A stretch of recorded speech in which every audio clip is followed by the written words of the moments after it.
मग कशी बुळू बुळू बुळू बुळू बुळू बुळू बुळू बुळू बुळू बुळू बुळू बुळू बुळू पुढारी स्टेजवर आले.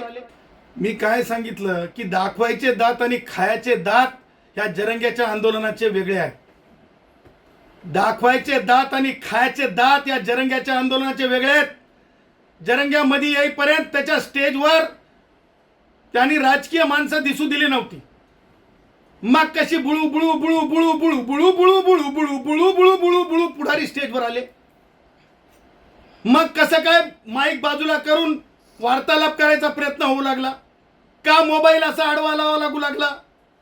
का लोक पत्रकारांना सांगण्यात येत होतं हे पुढारी जेव्हा स्टेजवर होते थोडं दूर जा थोडं दूर जा. ह्या सगळ्या मागचं होतं काय? त्यात ह्या सगळ्या बाबींची कारण मीमांसा म्हणजे हे आंदोलनातली कोणतीच मागणी मान्य होऊ शकत नाही. मी डंके की चोट पे सांगतो. मागणी करणं एक भाग आहे, परंतु मागणी ही मान्य होऊ शकत नाही. या अगोदर सुद्धा अॅट्रॉसिटीचा कायदा रद्द करा म्हणले होते.